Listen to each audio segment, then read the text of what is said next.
Hi, my name's Tim Johnson. I just wanted to make this quick video as I'm away for a week as my family are visiting me over here, which I'm really excited about. I'm looking forward to. But I wanted to share something with you very quickly in this video that I feel is extremely important and has been absolute essential for my recovery and I think any long-term recovery. And I've known for a long time now, and I've done quite a lot of research on it, that it is possible to change the thoughts, habits, and pathways in your brain. It's something called neuroplasticity, and I've known as well, because I've always been interested in energy medicine such as acupuncture, all that sort of stuff, Reiki, in particular, those things, that thoughts do have a frequency and that they have an energy, and that before, when I was in addiction, I was always very much a negative person, a glass half empty person. And I think obviously addiction to drugs and alcohol exacerbated that and made it worse. But I think it's endemic of our society, that we are addicted, if you like, to negativity and stress in a sense. And it's also true that you are the creator of your own reality. There's no one else responsible for the way you think apart from you. You can blame it on whatever you like, that your life is shit, you've got all sorts of problems, this, that, and the other going on, but you create your own reality with your thoughts, and thoughts have a frequency. It's been measured with changing water molecules and patterns in water molecules with different thoughts. And we're 90 whatever % water, so there's no doubt about it. That the chemicals that you release with your thoughts affect your whole well-being, your health, everything about you is affected by the way you think. There's no doubt about that, and you're responsible for that. I've been following a guy called Dr. Joe Peduzza for a while now, and I recommend you have a look at him on YouTube. He's doing remarkable stuff. And at 6 months into my recovery, I started to use his techniques, because I was this very negative person, and like I say, addicted to negativity. And the reason we're addicted to negativity is because it gives this massive stress response. We're constantly in this fight or flight mode, which makes us sick.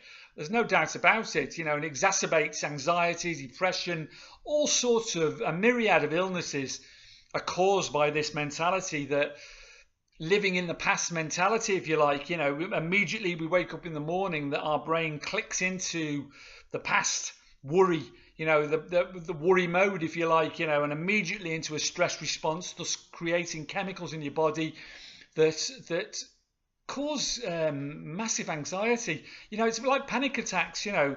When you don't have a panic attack, it's the thought of having another panic attack that usually brings on a panic attack, if you know what I'm saying, because it creates this stress response in your body, and you're making yourself sick because you're not controlling those thoughts.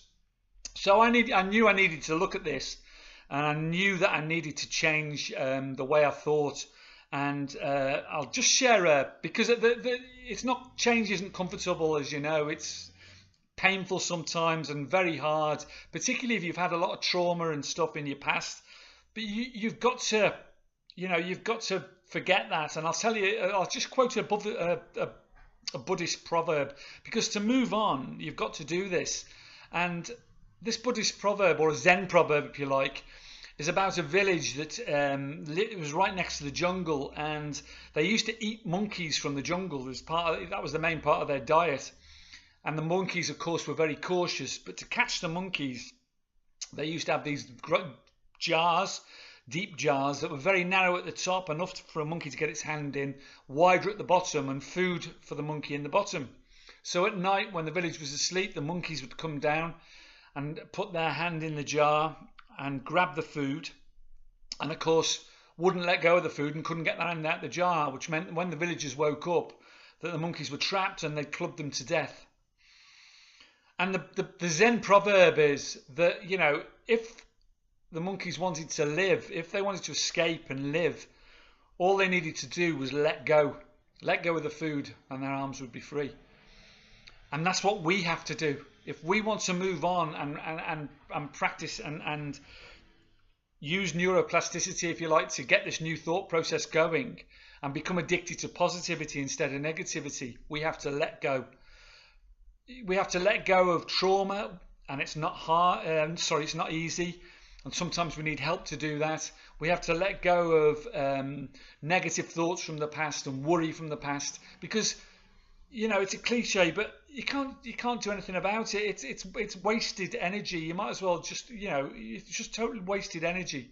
But we're addicted to this stress response because it puts us in the fight or flight mood, and it gives us this boost of energy, if you like, because it's we're programmed to with adrenaline floods our body to run away, fight or flight, and we're constantly in this state. And those chemicals that are released into our body, we become addicted to that burst of energy, but they're making us so sick. They're constantly feeding this negativity and our minds slipping back into the past instead of being in the present moment. We're constantly feeding that because we want this burst of energy. It becomes habitual. We wake up in the morning, phone, emails. We want to know what's going on. We want to connect with the outside world via our phones, and then we're rushing, we're going through an automatic process then of, shower, breakfast, kids to school, work, etc. And we're constantly in this state, instead of taking a moment.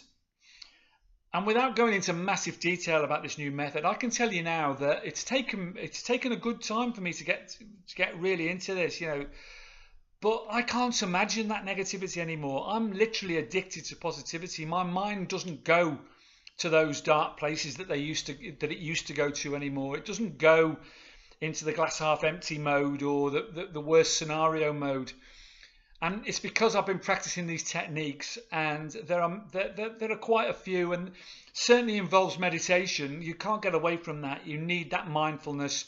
You need to reconnect with your mind and realize that every thought you create has an energy, and that you can literally change your body. I mean, the work that Joe Producer's done has proven. It's like when athletes rehearse a scenario in their mind constantly over and over again, it becomes perfect, and they become better and better and better at it.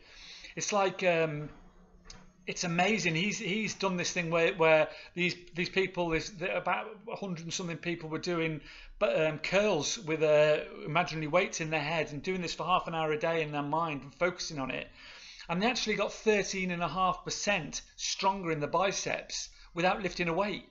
And it's fact. You can alter your body with your mind. There's no doubt about that. And that's just a little part of this. It's like the 4-minute mile. And I've said this before in other videos.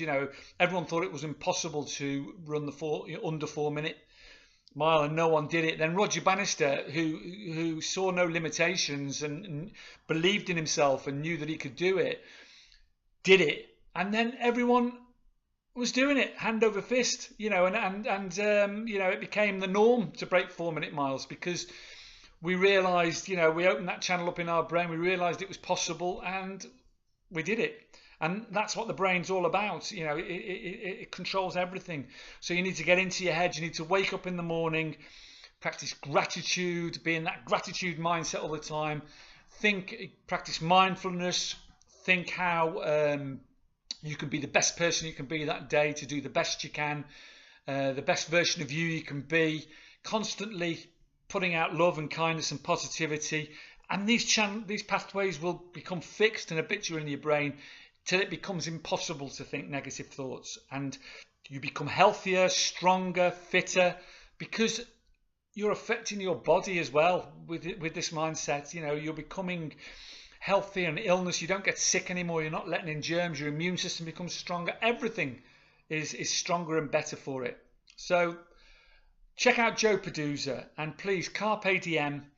And thanks to all of you who have subscribed to the channel recently, and please share and subscribe if you haven't subscribed, because it helps more people see the videos. If they're helping you, share them if you think they'll help somebody else, and like them because it helps more people see them.